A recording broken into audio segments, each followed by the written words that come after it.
Amen. Siyabulisa singahlala phansi.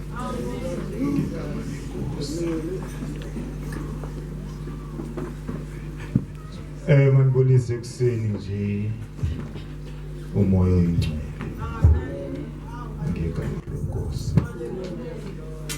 Amen bangcwele. Amen bathandana. Ndibulisa uba umfundisi noma umfundisi ngegama lenkosi Yesu Kristu. Amen.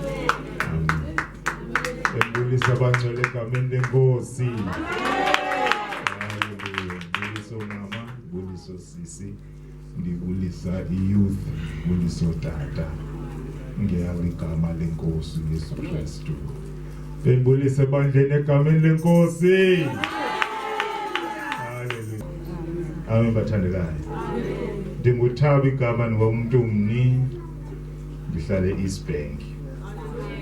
Ndisindisiwe. Ndaxolela izono. Ndingumntwana kaThixo. Amen bangcwele. Sekulithuba noko ndihamba le ndlela. Ngizibonile into ezininzi ndababona namabandla nabashumayeli abaninzi. Hallelujah. Hallelujah.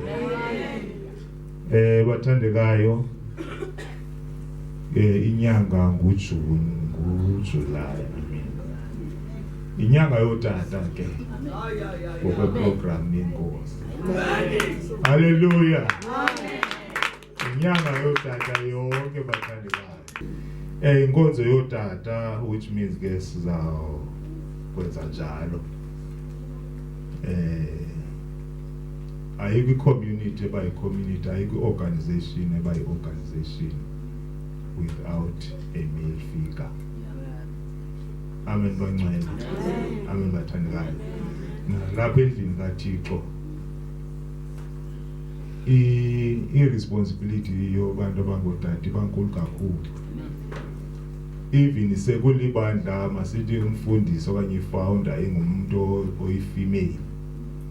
Uba abantu abangodada beko no matter ngalikhulu kangakanani kodwa isidima sabantu abangodada sidlala indima enkulu. Amen bathandekayo. Amen bangcwele. Umuntu ongutata ubaluleke ngokubakho cha even noba akanikwa ngarole akenzi just nje his present. Amen bangcwele. Ngoba ezinye itask ezithi zivele zifunisa umuntu onamandla onesigalo. Awunokwazi wena ukuthi tata le pulpit siyichinje sinibeke ngapha. Kodwa abantu abangodada bayakwazi uyithatha. Abanokwazi abantu makuthiwa maqhaqwe le roof ichinje ube enye shape. Kodwa abantu abangodada bayakwazi. So kubalulekile kakhulu ukuthi abantu abangodada babe khona. Kwaye bayinikwe indawo yabo. Amen bathandekayo. Ngixolela ke ndiyafundisa ke mnake. Xa ndishumayela hayi noba ndibhabhazile. Ngifuna nje umuntu nje olazi ilizwi ahambe nami. Amen bathandekayo. Amen bangcwele. Yeah. Mfundisi kukhulu endikufundayo apha. Kusekhulu njengoba ndisithi ndisemhlanje ndisafunda nelanguage. Nawo umfundisi amile yacacisayo apha ndiyafunda konke yafunda. Mina ndisindisiwe ndaxolela izono Yesu. Ndiyezulile yimi. Naxa ndifike epha esixeko njengoba ndithanda ushumayela nokungqina. Ayikho into endiyithethayo. Yesu uyasindisa uyamnceda. That's my language. Izono ziyaxolela. Ndimbona apha kum. Xa ndithetha uYesu umuntu ndimzisa apha kum. Andibusi komnye umuntu. uYesu uyasindisa, izono ziyaxolela. Ndisindisiwe uYesu ndimbona enceda impilo yami. Amen bangcwele. Amen bathandekayo. Ngoba uKristu Yesu ungamandla kaThixo. So xa ufumene uYesu yena only. Xa sesebenza impilo yakho uthi umfundisi apha indlela wayesebenzisa ngayo izithuko engekakholwa kodwa wathi sakwamkelisa uYesu akazi ukuthi yebidethe la moya waphuma ngawo. uYesu njalo.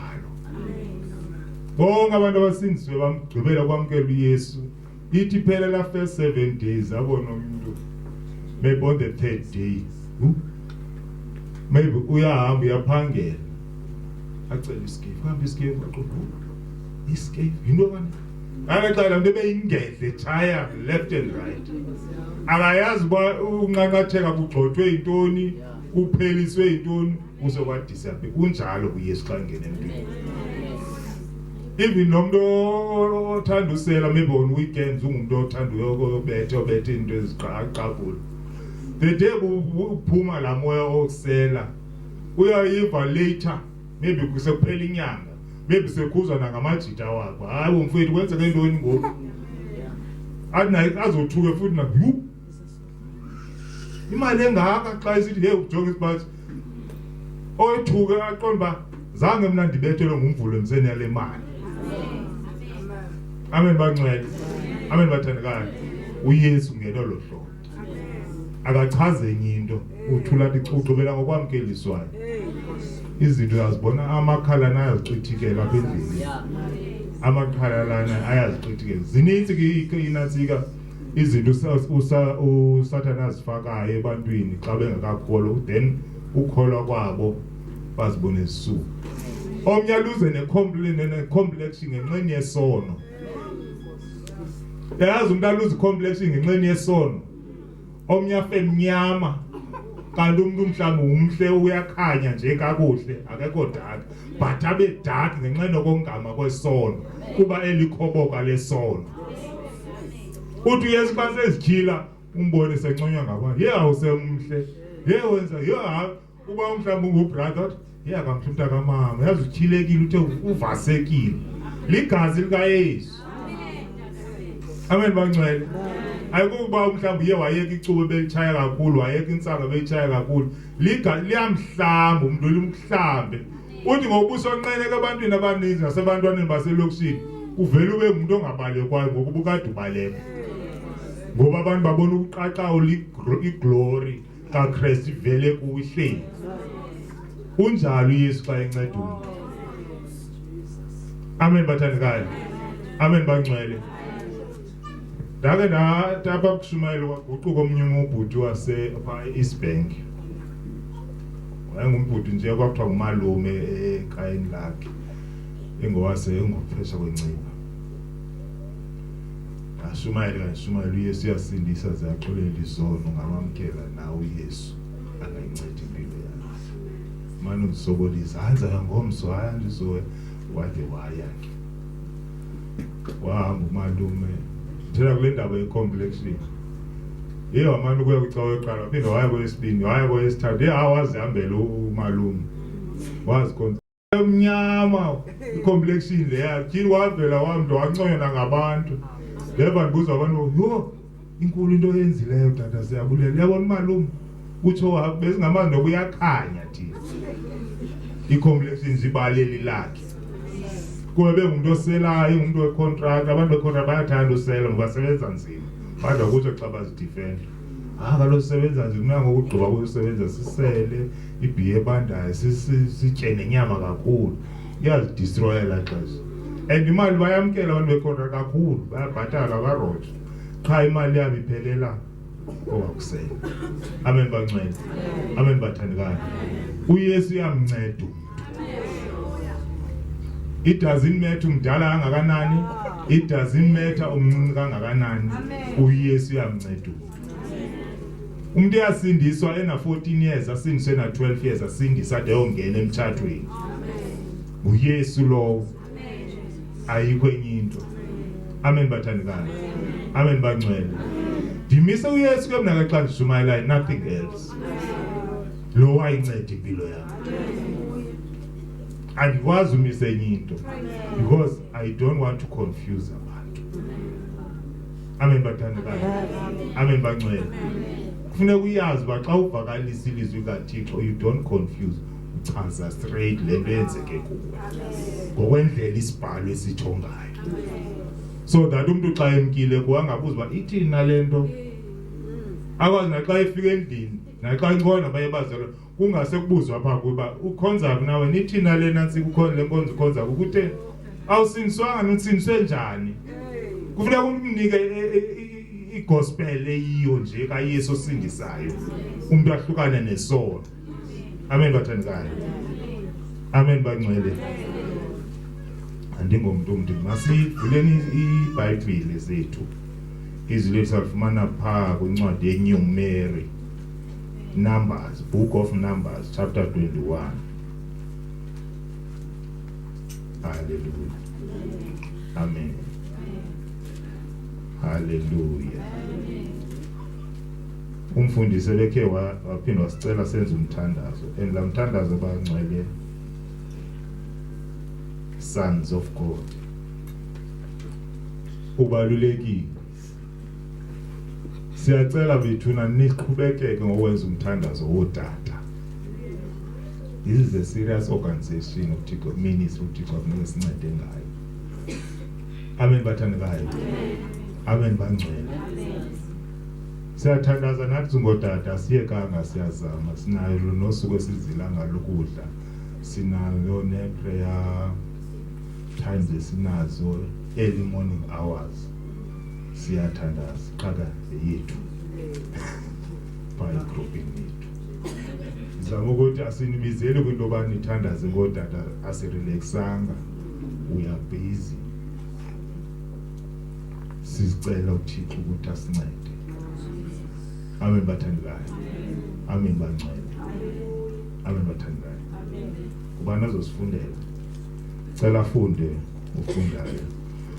Chapter 21 from verse 4. Nyoka yobhedu. Incwadi yeNumeri sahluko ngamashumi 24 isahlukana sesesine. Banduluka entabeni yeHore ngendlela yolwandle olubomvu ukuba bajikele ilizwe lakwaEdom. Bakhathazeka abantu endleleni. Bathetha abantu ngoThixo nangoMoses bathi yini na ukuba nisinyuse eyiphutha size kufela entlango ngokuba tu isonka tu namanzi umphefumulo wethu uqhukile sesisonka sinkatshunkatshu.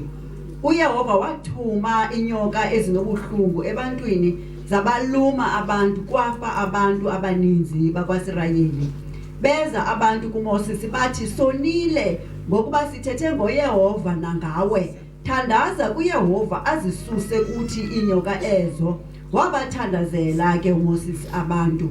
Wathi uYehova kuMoses zenzele inyoka enobuhlungu uyixhome esibondeni eside. Kothi bonke abo balunyiweyo bakukhangela kuyo baphile. Wenza ke uMoses inyoka yobhedu wayixhoma esibondeni eside. Kwathi yakuba ithe inyoka yamluma umuntu waza wabheka enyokeni yobhedu waphila. Hallelujah Nkosi. Cela usikelelizwe. Bawe egameni likaYesu Thixo wethu namandla wonke. uNkulunkulu wethu nasekuseni Nkosi sisathi uThixo bawethu namandla nalizwi lakho Nkosi linguwe elithembakeleyo Nkosi Thixo wethu izwi lakho lixabisile lithi izwi lakho Nkosi ulixabisela ngaphezulu kwegama lakho Thixo wethu namandla onke linamandla ke elilizwi Thixo wethu namandla onke siyakulela ngalo bawethu oyingcwele inhliziyo zethu ke Nkosi zilungele ukulilamkela Thixo wethu namandla onke Thixo wethu nanku ke Nkosi sowumonyulile umthanjiso wakho wolusuku bawethu namandla onke siza kuye ngaye Thixo kuwe ngaye Nkosi sithi bawengcwele ngigcwalise kwakhona Thixo wethu namandla uNkulunkulu wethu oyingcwele siyakulela ngoba Nkosi uThixo thembakeleyo nasekuseni bawethu namandla onke isandla sakho sesiphezulu kwakhe bawethu oyingcwele siyakulela ke Nkosi sesizawuva Nkosi ukuthetha kwakho egameni likaYesu Kristu seNazaretha I pray amen. Amen. Thank you. Hallelujah. Bathandekayo ekuseni nje uba unincede ngelizwi lenyoka yobhedu. Amen bangcwele. Amen bathandekayo. AmaSirayeli ayesenhlango ajikeleza inhlango for 40 years. Not because uThixo wayethanda uba makwenzeke njalo. Ayijikeleza inhlango for these 40 years. It was a punishment. Ngenxa yenkani zawo. wathi uThixo aba andizokhawuleza umbona nje ndiyobangenisa kwilizwe lesithembiso ngenxeni yenkani zabo nangenxeni yokroka kwabo. Uba niyawakhumbula singawalanda wonke lamava, whenever kubethwa ilitye, whenever kusehliswa imana, ayekroka ekhalaza ekroka. Wabona uThixo abantu abanibhilivi bayandawuta, banomkhonzi kaThixo wenza miracles phakathi kwabo uMoses, bayamazi A to Z, but still basamdawuta uThixo kaMoses. Amen bathandikayo, amen bangcwele, amen bathandikayo. uThixo akamfuni umuntu omsolayo abezibiza ngaye. Amen bathandikayo. uThixo ufuna umuntu owenza izwi lakhe ukutsho kwakhe 24/7. Amen bathandikayo, amen bangcwele. Ukukoka noku-undermine ukutsho kukaThixo kwakhosta amaSirayeli ukuthi ajikeleze enhlanga. Kuthi ukuhamba kwamaSirayeli enhlanga ayengahambi straight njengoba nje uthi usuke eDon abe nathi ke neRestin abe eDice ubheke eEast London etown uhambe ngale Black Road iyokufaka straight. Bona ehamba in a way yoba kuthiwa ayejikeleza, which means ayesithi ngokabheka ngapha dibane nemeko ekwanise kuba akakwazi ugqitha kuyo kuthi egwegwelezani ngapha. Xa egwegweleze ejika direction aphinda agqithe kulaa ndawo ayekhe ahamba kuyo kunyaka odlulileyo, which means ukuhamba kwakungena direction babejikeleza xa ngenxa yantoni yokungakholwa. Xa umntana kaThixo kufuneka ungakholwa. You don't have to doubt uThixo ngentetho yakhe. Amen bangcwele, amen bathandikayo, amen bangcwele. Kufuneka ulingqini ilizwi kaThixo noba imeko unomjojo ngayo. Ngoba wathi umoya ingcwele uthethe kuwo athi xelela lo muntu ngoYesu, okanye athi thandazela lo muntu. Kuba yena ethilo, be bold by that. Amen bangcwele. Lena ngicela ndibone kum nisihlalo ngesihlalo. Amen bangcwele. Komnye unyaka ndisebenza eCandy Tops, Confederate kuthiwa iCandy Tops eyavala. Ukomnye umfana wasweleka qha kwakuthiwa nguWinter. Lo mfana uyagula, siyambona uyaphela phakathi kwethu, manje uthatha isiku lefumana ukugula ngaphangile. Waphela umuntu. Ndiyesibhizi mina ndiyashumayela beke ndiyaziwa futhi ngomnye wabazalwane ndiyashumayela. Ngenye game kangene this morning sisebenza no engakabethi no10 kuba sasingena u6 to 6 kwabe ayi morning shift futhi. I still remember. Angene uWinter athi kumyo athi kuthi njengoba sisebenza ithi athi ndiyacela kusupervisor athi afunde supervisor intoni athi yaphela sisu ndiyaphela sisu yani sibezimbona ba userious nyani and akazokwazi ukuqhubeka nosebenza ngacela phinda jike. Lo muntu nje becela nje bengaphangelanga izolo, so ubuya kwi-sick leave. Xa ephangela xa esebenza aphinda saqala phansi isigulo sakhe, ngoku kufuneka athini abuyele back kwagodu bayocela godu nyana ayenze le arrangement. Abe kuyenzeni kwake le arrangement ayenze kabuye kwathi hayi nende ndiyahamba manje ndiyagoduka athatha i-lunch bag yakhe aphuma. Xa ephuma silapha edepartmentini uya e-change room ke ngoku uyothatha impahla lakagqibeze athi umoya oyingcwele hayi ngoku engakaphuma apha edepartment sibaninzi apha athi umoya oyingcwele mthandazela uzawuphila ngengoyiki iqondo yo. Uyabona ngophakathi kwabantu abakholwa abantu apha kugcwele ibras ugcwele ntoni uthi umoya oyingcwele mthandazela. Ndingumzalwane ndiyaziwa andizifihlanga qha ngokuthi mthandaze ngokuthandazela ndiyanqengela into ethandazela abantu ehloko. Thixo ndibanjwe ukuthi hu ngazozungathithi ayiqala ngapi hayi Winter yimango ngokuboleke uThixo akuthandazela manje hey atsho strong apha kumqondo nje ndizayithina le nto noba ngathi masijikele ephi zothi sajikele kula kona vele hey nakuthabonisa lo nto uphilisi nawe Ndizayiqala ngapi nabangcwelelele na? Iyanditya ngaphakathi anditsho abantu moya ngcwele undibambile undicinezele uba thandazela. Ngoba andisendikhala nje imoment nje umzuzu. Kuthi qala uba uzawuphuma bheke change room. Xa efika change room ke ndizawudibana naye pha. Phinde vele idea uba change room abaphela abantu. Zawuthi samthandazela kuphinde kuvele and kuyageza kusefeli baninzi abantu pha.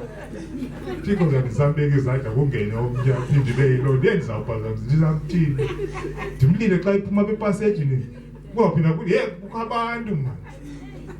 Hayi ndamyeka waphuma nyhani wahamba ndabala imizuzu eqo hayi nokungenile because yacothoza naqhama ndichwechwe ndiye pha haya ke apha ke change room kanye xa ndifika apha change room ndifika novulo wakho icanga ephuma yuheke bekabe hayi no ali ntoni msasibizana mzala ntoni mzala ndidafo ndimani ndicela uthandaza le meko yakho ubambekile ndiyakubona uthi uhekeke mzalana noba ngumthandazo la ndiyapheza ndiqonda nantsi opportunity abekho kamanda ndimthandazele egameni lenkosi uYesu ndimgqidi gqiba uthandaza aphuma hamba goduke ndingayo ndake ngiqhubeke ndisebenze qonda uheke lenzile ukujonga Thixo bengatsho mna kamandi bekutshoyela ndiyasebenza mos naye lo muntu zakibe khona lo thought yokuthi mandimthandazele ndiyashumayela qha into yami wemkubu lo mfo wagoduka sasebenze yaphela ishift following day xa singenayo hayi sangena sasekhini naye ukhona ndibone xa engena ungena kwakhe njengoba benziwe kuthandaza phambi kwabantu ungena apha edepartmentini ke ngosihleli sibaninzi siyaphunga apha kwakho kwacawutwa ngotshawe noma wawo wale mawutshawe nansi indoda kaThixo kaThixo le yintoni ngomntu comes enough le ndoda indithandazele change room le athi emtaxi ndithi mna kwenzeke intoni athi ndivuyele ndonqene nje uthi uthandaze i-change room ndithe ndifike ku-security yabe isisu siphelile uthini indlela ebendifresh ngayo bendinokwazi nokubuya phinde ndiqhubeka nomsebenzi xa ndivuyele nto uba sendikhululwe yisupervisor ndagoduka otherwise ugoduka bekusegoduka umntu ophilileyo nasendile koko bendihlele ndihlelele kumani isizwe igqibele undincedile undincedile man of God le yabo amen bangcwele so uThixo xa uthe walenza ilizwi lakhe ngokutsho kwakhe you won't go wrong. Amasirayeli njengoba nje jikeleza apha eNatsikeni eyiphut eyinhlako leminyaka ayenkoka ayemsola uThixo bangcwele iyamkhubekisa iyamkhathaza umoya ongcwele into yokukhoka nokumsola uThixo even sel umoya ongcwele ekuthilela ukuthi nikela ngalento kumzalwane wakho unganikeli ngayo kuba ubekezo zizathu ubeka okanye aveze idea yoba thenga into ethile eshotayo ebandleni ungayithengi udawute iyamhlupha umoya ongcwele lo akayifuni umoya ongcwele amen bangcwele amen bathandekayo mebuka ukwa Pick n Pay ukule grocery store or kwa Woolworth athi umoya ongcwele thenga le combo okanye whatever lo item uyinika umfundisi don't doubt amen bathandekayo amen uThixo akayifuni umuntu okhokhayo nomuntu omdawutayo ungamdawuta xa ungakholwa because awukholwa xa sono Yesu sindisiwe suzivalela ngaphandle ngoba insikelelo yakho ukuthobela nokwenza ilizwi kaThixo amen bathandekayo amen bangcwele amen bathandekayo kwenye igame noba 2 years 3 years back ndivela enkonzweni kwakune conference ndiphuma kule conference ndayijoyina phakathi lapho manje umbhenkozi wangolwesithathu. Amen bathandekayo. Amen bangcwele. Kule ndandikhoza kwindawo yamakhaladi phaya eParkside. Iphume iservice late ebusuku phambi ko-8. Ndihambe ndokhwela imoto because azisekhona ndikhwela imoto. Xa ndikhwela kule moto kwakuzovotwa before usiraba ungathi ngoku kwakuzovotela uZuma hayi uZuma. So ugcwele ezi placard apha endleleni ke ikhophi ANC nento ihambe imoto ndikhwela kwemoto. Ndithethe mina ke ndithetha ngale election ezizayo nezithembiso nantoni. Athi ngoyingcwele in the midst of i-discussion yami nalo driver no driver cha ndikhwela apha eFront City. Athi ngoyingcwele xelela lo muntu ngoYesu. Lo muntu likhaladi mina ndiyazi Afrikaans andiko strong na kwi-English. Uthi ngoyingcwele xelela lo muntu ngoYesu. Siyenza uqala ngapha.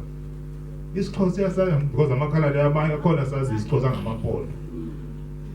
Sizakwenza kanjani? Hayi hamba imoto. Plate no ndaqala concept ndaqalisa namxelela ngoYesu. Atsho nge-English. Wathi yena no ukhalwa ngoYesu uJesus. No sister bakhe bayakhonza bathi dade handithetha ngaloku umusindisayo. Uyamazi naye. Hey, I'm not sure. Ndaqhubekeka. Ndamxela ngoYesu osindisayo oxolela izono, omncedayo umuntu. Amen bancede. Amen bathandekayo. Ndanqina kulo mfo, kwenzeka yabona le nto hayi. Yandigqiba. Ndandiqala ibona le nto. Amen. Lokho sabandishumayela base batyhini uyibambile.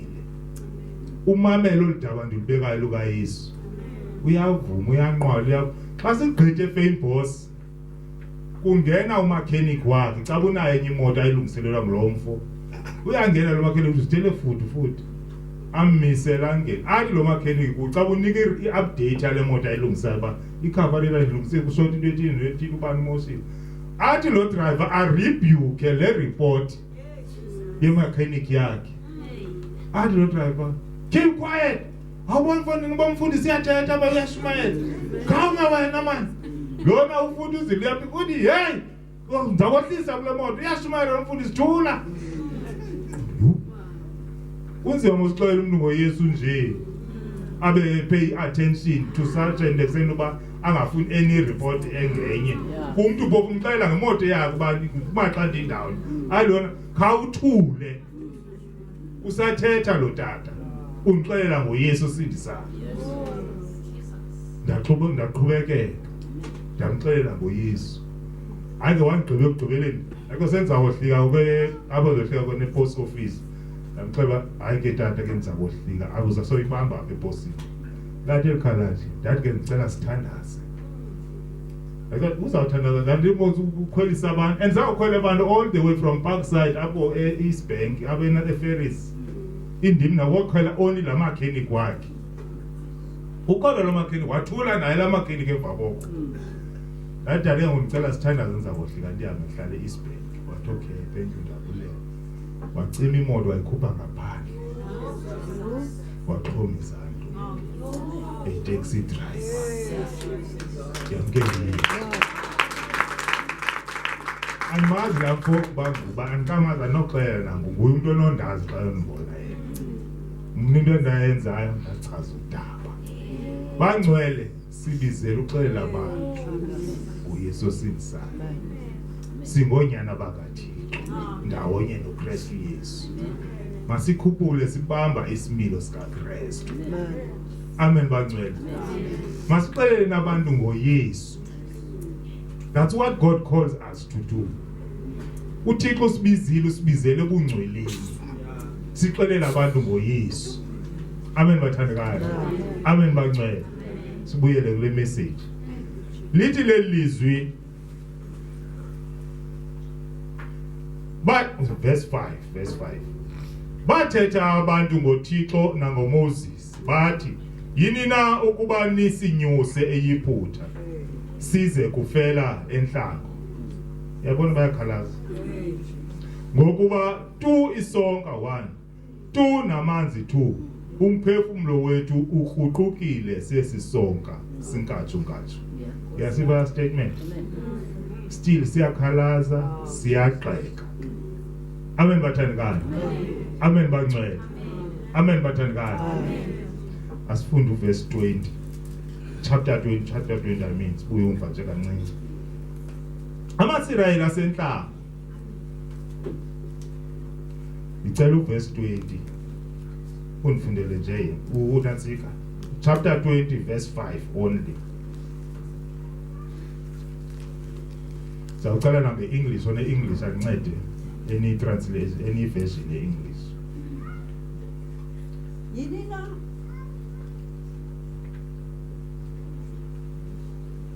Yini na ukuba nisinyuse eyiphutha nisizise kule ndawo imbi kangaka asindawo yambewu namakhiwane namidiliya naziharnate tu namanzi okusela. Amen. Yini na ukuba nisizise kule ndawo imbi kangaka asindawo yambewu, which means akutyaleke enhlaba. Noba ungabe unembewu mhlobam, noba ungabe unesandla esihle ubuplantile umbona wakho uyaphuma ube ngoyena mzali ube ngoyena kowenu ube ngoyena mzi unensimi enembono omhle, ubuyiphethe imbewu yakho kule nhlango awuzotyala. Imbewu yakho izawudibole ngoba uphi usenhlanga. Umuntu esenhlanga incedo lakho luvela kuThixo. Nangavele embheweni. Amen bangcwele. Amen bathandikayo. Amen bangcwele. Imbewu unganayo kodwa as long usenhlango uzawutyala phi? Ngoba enhlango imbewu xa utyalile kufuneka umhlaba uthini uvunde kubekho amanzi unethe. But the problem now is that uThixo kubeka enhlango. Kuphilwa njani enhlango? Amen bangcwele.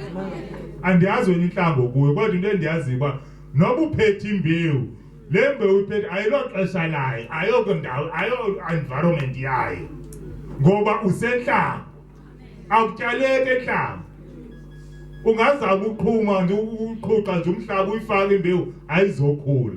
Noba ikhulile ezo sithombe sizawufasi sesisakhula sesincinci ngoba ayo ndawo yayo yokutyala.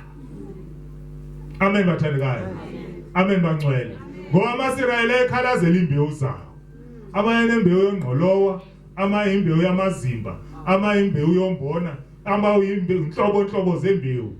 Kodwa bona imbewu ziphela. Amen bangcwele. Amen bathandikayo. You must know your season. Ukuthi kuqaliphi. Amen bangcwele. Amen bathandikayo. Yini na ukuba nisinyuse iyiphutha nisizise kule ndawo imbi kangaka asindawo yambewu. Amen bangcwele. Namakhiwane nemidiliya nezikanante tu amanzi. Noba uphethe oluphi uhlobo lwembewu, lele fruit lele veg hayi ngoba kutheni akho manzi. Amen bathandikayo. Amen bangcwele. Kuse desert. Le nhlanga amaIsrayeli ayihamba ku i-desert. I-desert lenziwa e-desert oyifumana e-desert ingqatsini yelanga. Ebusuku utyiwa ngonomadukudwana okanye i-poisonous snakes. Khona e-desert ezi-dangerous. Ezi uThixo wazivusa izatya amaIsrayeli. Enhlango anqabile amanzi. Yabo ba ingozi ayondawo yokuhlala umuntu. AmaIsrayeli ayijikeleza for 40 years. So into yoba umuntu asurvive khona is very legal. Usurvive by means of by the grace of God. Le AmaIsrayeli undermine. Imbewu amaIsrayeli abanye babe ownisha ifama ze-grapefruit babe ngakwazi ukulima ngoba indawo babe kuyo yayingabavumeli. Abanye banombona, abanye banengqolowa, abanye kwakungavumeki tu, kwakungalimeki. Amen bathandekayo. Ngoba babephi? Babese-desert.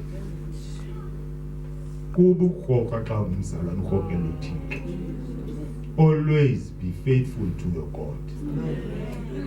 Amen bangcwele. Amen bathandekayo. Umphakamiseni unyana kaThixo wherever you go. Especially when he says so. Amen bangcwele. Amen bathandekayo. Masixeleni ukuthi abantu bakaThixo ngonyana kaThixo sindisayo. Amen bangcwele. Amen bathandekayo. Kuyayike ukushumayela uYesu sindisayo emntwini nje. Akululanga ngoba singaphuma abazotsho nje. It's not an easy thing. Kodwa into endisonga once uyithu uThixo umoya engcwele uma nawe. Wena umuntu ofunda iBhayibheli oyazi iBhayibheli oronga yazi kodwa ubumxelela ngoYesu sindisayo. Nyana kaThixo. uThixo uma ngawo. Amen bathandekayo. Nami njengabe ngumzalwane nje kwezi incident kule testimony yami bekungekho lula uxelela udriver engamazi engicela ngoYesu osindisayo. Ndiqoba isiXhosa nesingesi ngizama uveza uYesu kuye. Amamela umuntu kaThixo athi azo rebuke omnye umuntu. Ade ndixa ndicela uthandazamisa imoto. Zingceba zikaThixo. Amen bangcwele. Uba mxelele nomlumkazi nemanager le yakho emsebenzini. Uyixelele ngoYesu sindisayo. Kuba likhona ilitye lesiseko elacekiswa ngabaprofeti nabakhi kodwa uThixo wonyulayo lona. Amen bathandekayo. Amen bangcwele. Ngicela bethu ne English version kulo verse 20 sizogqitha. And why have you made us come up out of Egypt to bring us to this evil place? It is no place for grain or figs or vines or pomegranates, and there is no water to drink. Amen. Amen bathandekayo. Amen bangcwele. uThixo zange abajikelezise enhlango because babengenanto. Wabajikelezise enhlango because babehoka. Babenokumsola uThixo. Ungazibona ujikeleza ndawoni ungekho improvement. Check yourself. Check your faith. Amen bangcwele. Amen bathandekayo. Amen bangcwele. Asibuyele ku21. Apho siyakhona siya kuJohn sizohlala phansi. Amen bangcwele. Amen bathandekayo. Verse 6. uYehova wathuma inyoka ezinobuhlungu ebantwini zabaluma abantu kwafa abantu abaninzi bakwaSirayeli. Beza abantu kuMoses bathi sonile ngokuba sithethe ngoYehova nangawe. Thandaza kuYehova azisuse kuthi inyoka ezo. Wabathandazela uMoses abantu. Wathi uYehova kuMoses, zenzele inyoka enobuhlungu uyixhome esibondeni eside. Kothi bonke abo balunyiweyo bakukhangela kuyo baphile. Wenza ke uMoses inyoka yobhedu wayixhoma esibondeni eside. Kwathi yakuba ithe inyoka yamluma umuntu, waza wabheka enyokeni yobhedu waphila. Amen bangcwele. Amen bathandekayo. Amen bangcwele.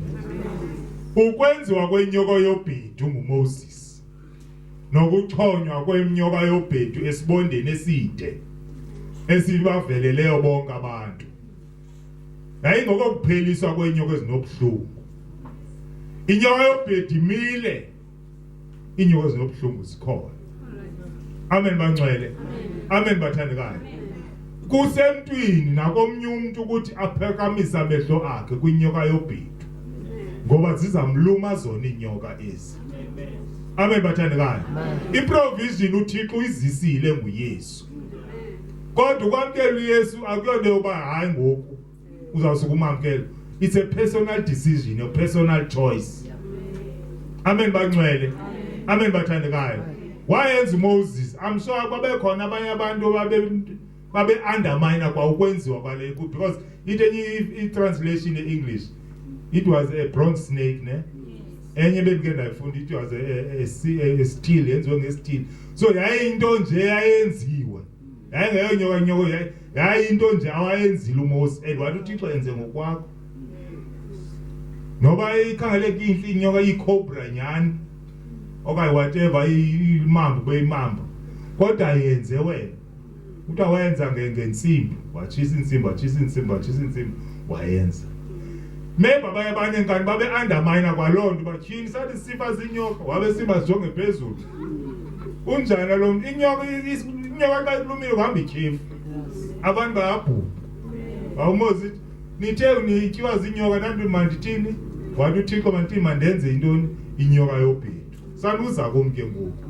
iprovision ikhona bhekisana amehlo wenu phine kwinyoka yobhedu amen bangcwele amen bathandekayo whether uyenze kakuhle uMoses akayayabinto wedwa uyayithanda le ndlela ayenze ngayo awuyithandi okusala uncedo lwakho lukwinyoka yobhedu yekani ukujonga uba yenziwe njani khangela bhekisana amehlo enu kwinyoka yobhedu amen bangcwele amen bathandekayo iprovision ikhona yonke susixelela ngendawo yoba wena wazi kanjani umuntu xa etyiwe le nyoka iba ukuthini uthi uThixo ngoku bhekisana amehlo enu kwinyoka yobhedu ayekhona amaxhwele pha ayekwazi unyanga umuntu anecebo lokunyanga umuntu otyiwe inyoka kodwa ingxaki yayi-1 nangona amaxhwele khona babeqhubeka besifa abantu amen bangcwele amen bathandekayo ngoba uThixo umise inyoka yobhedu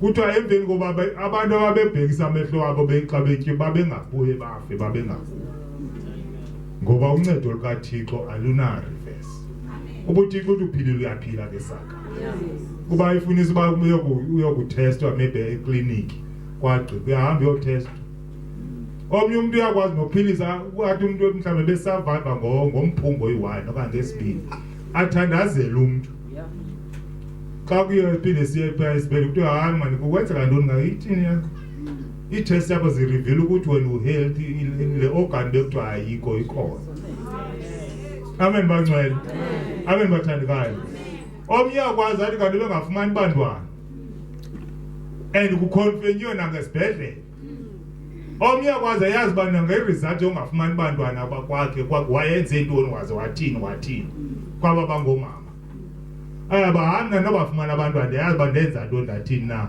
ndahambi kuthiwa zii-Backstreet Clinic ndayokhupha loo nto yakhutshwayo ebangela uba ndingabafumani abantwana kodwa athi ngokuguquka uThixo amthini amrestorisha omnye selecela umtshato aqonde ngeba ndiyalivuma elisoko qha ingxaki inye ndathi ngoda ndingakholwa ndenza izinto so ngokwezanto zindazenzayo zizandisokolisa emtshatweni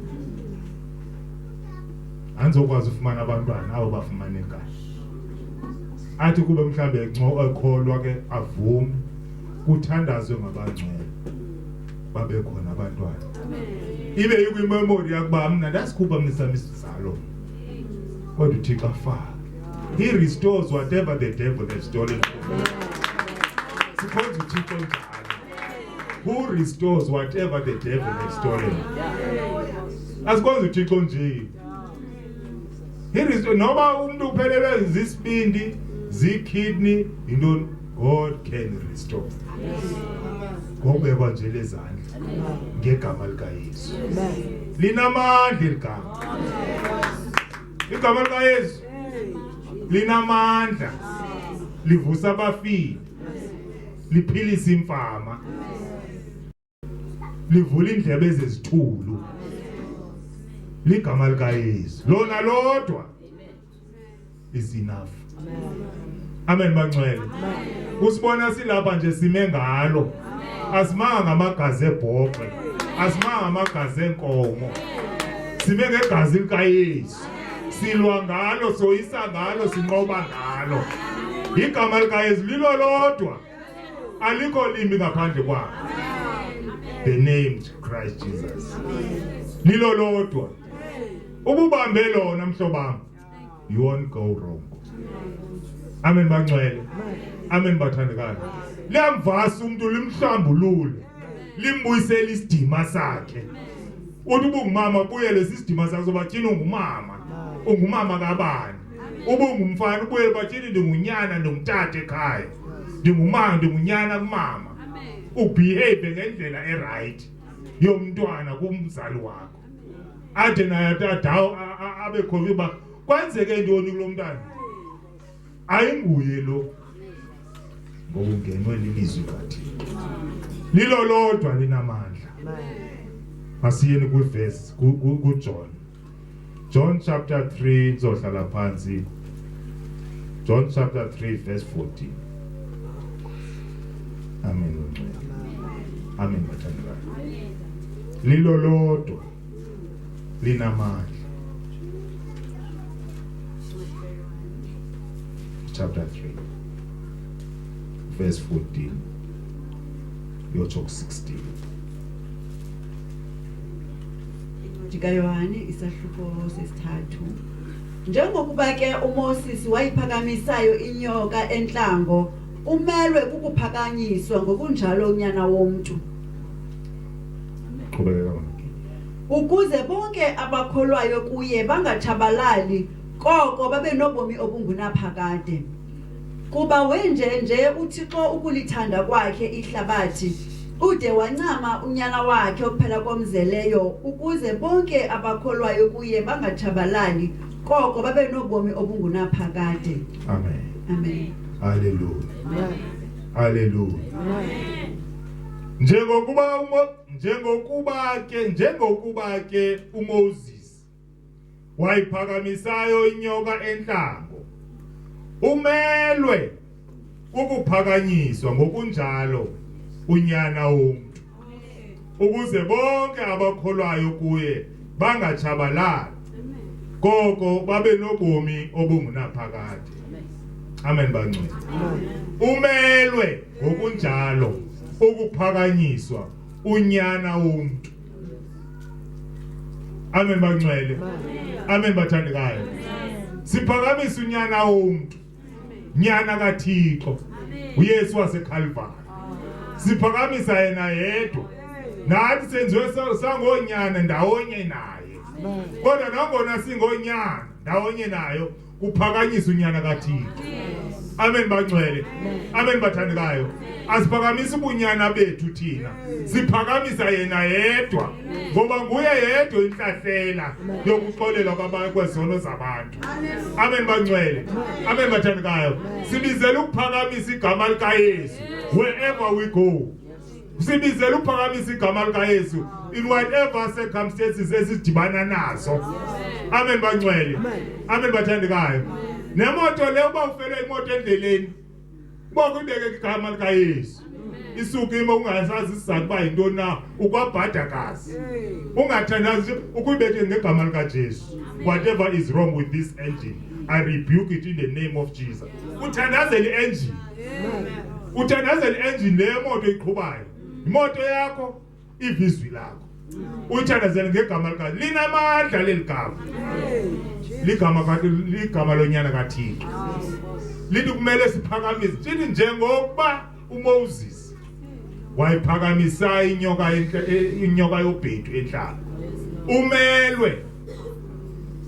It's a command. Umelwe ukuthi aphakanyiswe unyana womuntu. Wagqibela nini uphakamisa uYesu? Wagqibela nini wena uphakamisa uYesu? Kuyimeko ngemeko dibana naso. Uyiphakamisile inkonzo, uphakamisa igama lenkonzo. Uphakamisa izinto ezinhle. Uphakamisa negama likamfundisi. Ubabaza konke imfundiso zakhe zokuncede ngaso. But wagqibela nini uphakamisa igama likaYesu? Ekuseni nje masiqhubeke ke masivuthulule. Siphakamisa igama lonyana kaThixo. Amen. Amen bangcwele. Amen. Amen bathandekayo. Amen. Leyona nto izawusenza sahluke kule dice sikuyo. Amen bathandekayo. Amen. asizoba yiministry nje efana nezinye. Kodwa baziye saqhubekeka siphakamisa igama likaYesu. Igama lonyana womuntu. Sithi nathi singonyana ndawonye noKristu Yesu uthi unyana kaThixo. uYesu oncedayo, uYesu onamandla. Sincedwe nguye. La ihlabathi lonke liza kuncedwa nguye, lincedakale ngaye. And ayixutywe indaba kaYesu. Don't dilute it. Say it as it is. Or else it's going to confuse abantu. Amen bangcwele. It's going to confuse abantu. Ubusiniswe hlala ekusindisweni chaza uYesu wakho. Sukufakelela unciphise. Amen bangcwele. Because if wenza njalo abantu bazongena even lapho ukuze baphinde baphume. Don't dilute this message. Amen bangcwele. Say it as it is. uYesu uyasindisa, uyazixolela izona. Ngumoya ingcwele onceda umuntu. Ngumoya ingcwele okhulisa umuntu kwifaith yakhe. Amen bangcwele. Amen bathandekayo. Ukusindiswa yirole kamoya ingcwele. Wena wamkela uYesu angena enhlizweni, umoya ingcwele enza umsebenzi. Enza inkonzo yakhe ayigqibe. Sibona ungene once, sibona ungena kokho, sibona uhlala. Ngumoya oyingcwele. Don't dilute this message. Amen bangcwele. Ayincitshiswa, ayifuni ukongezwa, iphelele. Xelela umuntu ngoYesu uzaphulaphula. Njengoba sinami ndaxelela la mfo wekhaladi kwayiMpondo. Ndangicela ngoYesu, ndangamxeli ngenye into. Ndangamxela noba naye bangabuza abantu ayibona ndandikhonzana ngixele noba ndikhonzana. Ndaphakamisa uYesu unyana kaThixo. Waphulaphula weva. Njengoba ndathandazela la mfo ndiqale ngaye uWinter. Ndamthandazela ngegama likaYesu. Ndamamkelisa uYesu. Amen bangcwele. uYesu uyanceda bathandekayo. Masaziwe ngaloo nto sinxibe iuniform engunyana esebasi ngonyana bakaThixo. Siphakamisa unyana kaThixo oluncedo likaThixo.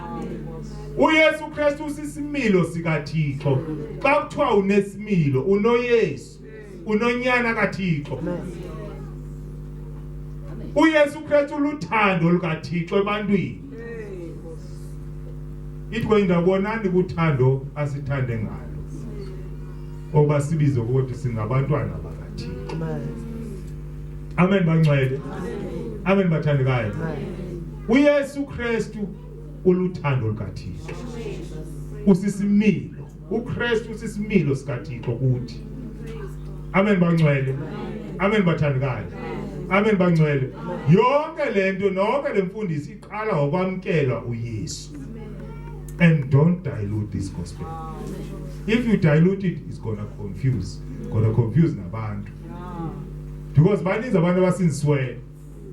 Amen bangcwele. Ngoku uzawuthi ushumana lapha ushumana something different uphinde ubuzo kwa wena. Ibuhlungu into yokuba uxakwa ile message uyinatsikayo uyixela abantu. It's gonna confuse kwa wena ba uyithatha phi ngokule message. Amen bangcwele. Hlala kwi gospel kaYesu. Uthethe yona yodwa. Ngumoya ingcwele ozokukhulisa kusekule level ufune ufike kuyo. Nesibabalo sokusindiswa kwakho usifumana ngamoya ingcwele. Amen bangcwele. Amen wathandekayo. Don't dilute this gospel. Amen bathandekayo. Amen bangcwele. Ngoba sibizela into enye, sibizela ubungcweleni, sibizela ukuphakamisa igama likaYesu. Amen bangcwele. Amen bathandekayo. Lithi lizwi njengoba uMoses wayiphakamisayo inyoka yobhedu enhlaba, umelwe ngokunjalo ukuphakanyiswa unyana womuntu. Amen bangcwele. Amen bathandekayo. Masiphakamiseni uYesu bathandekayo. Amen bangcwele ngoba uluncedo loluntu lonke. Akakho umntwana osuka athi umama umuntu ongumama engenayo inansika isibeleko akuthandazwe umuntu afumana umntana. Umuntu eyazi nje uba hayi mina hayi anawuze ndibe nawo abantwana. I-convenient na i-Department of Health Lord nazisa ziyayazi. Kodwa kuthiwe ngegama likaJesu wena ungazali uzaba nabantwana. Wena ungazaliyo uzaba ngumama wesihlwele. Ibimeko ingavumi. Amen bangcwele.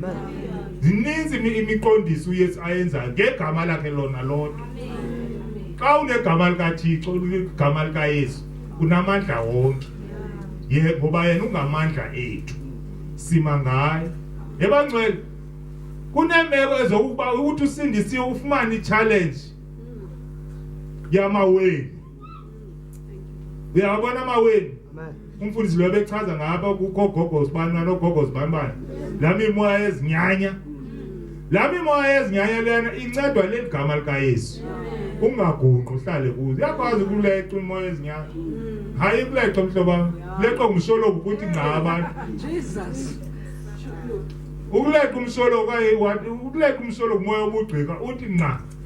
Uthi uphuma ungena uthi uphuma ufune nenkonzo ezi-suitable for your situation. Kodwa thina sinikwa igama lenamandla. Igama likaYesu.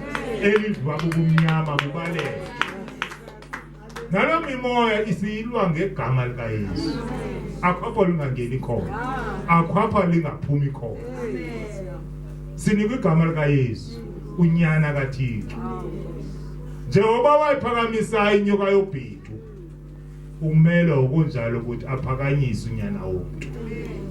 Ligama esinikwe lona. Alikho limbi. Amen bangcwele. Amen bathandekayo. Amen bangcwele. Ngiyabonga ekseni. Ngiyabulela. Fundisa. Ngiyabulela. Enkosi bangcwele. Amen. Siphakamisa uYesu. Mina ngilambele ukuvakalisa indaba elungileyo. This undivided, undiluted gospel.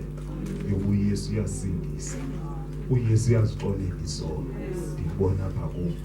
Andikuthandi ndokuseka omnye umuntu. Ndikuxelela ngami. Ngoba mbungqina. Amen bangcwele. Xa usindisiwe ufuna uYesu umazi apha kuwe. Izinto akwenzela zona. Amen bangcwele. Uphakamisa uYesu ku situation. Ukuthandazela nomntana lo egula endlini. Learn to pray for your family. Learn to pray for your children. Ngegama likaYesu. Mababa akwazi nabantwana ba ukuthi wena ngumuntu noba bathe unguYesu even wena yourself. Ngabayazi lo nto. Amen bangcwele. Amen bathandekayo. Before ndikhonze apha kukhona umntwana i-second born yami yeke le uthanda ukuhlala abakutata. Ikhona i-second born yami le ina 8 years ngoku. Ibithanda ukuthi xa iphuphe kakubi uolo azothi bathi yo tata phuphe kakubi phezulu. Alibalise kwiphupho waleqwa ngumuntu kwathini waleqwa alibalise xa iyadiwalisa lento. But since ngene apha ukhe wachaza iphupho chaza ndibhizi but wabebalisa. Uyalibalisa kwephupho yenzekile lanto. Okwakulwa kwakho waleqwa uyikiswa lento. Uthi yo wafika wena tata wafika wathandaza. Ngicela ngiqhubeke kade ethetha ngona ngokuleqwa avuke mbone banyali lento imoyikisile uyoyika. Ngokuthi hayi wafika tata ephuphe wafika wathandaza. Amen bangcwele. This is powerful. Masivela ngolo hlobo nathi abantwana and more. Abantwana bayazi ba lento siyenzayo apha sidlala. Amen bangcwele. Sithandazela abantwana bethu, sithandaza in the presence of abantwana bakho. Uthandaze xa ungena uvela enkonzweni, uthandaze xa uphuma. Ubathandazele bephuma bebheke esikolweni, ubathandazele bebuya. Mawakwazi abantwana as a prayerful parent. Uthandazela izimo zonke. Noba babheke ebholeni noba bayaphuma, iba ngumzalo waziwa ngokuthandaza. Uyathandaza umama, uyathandaza utata. Iyabanceda lo nto. Noba sebehambile bayokonwaba njengabanye abantwana, bayawuphinda batsala kwalo. La prayerful life yakho, lifestyle. Amen bangcwele. Ngoba ligama likaYesu lodwa esosindiswa ngalo. Ngumoya ongcwele okukhulisayo ukukhulisa uyofikelela kule level yesibabalo sakho. Nokuphuhla kwesibalo sakho kwangumoya ongcwele. Amen bathandekayo. Amen bangcwele. Baya kukhula kuYesu kuhamba nokuthi wena uqoqa kangakanani na enkonzweni. awusoze ukhule pa ugqibela wamkela uYesu ogqiba uhlala inyanga yonke ungaveli kubangcwele uzaphinda kutsala uSathane kodwa uba uzinika iassurance yoba mayingapheli 7 days ingayanga inkonzweni if angikwazi uvela apha inkonzweni ngosuku lwecawa mandivele kwi-midweek services iza kunceda loo nto leyo. God bless you. Amen.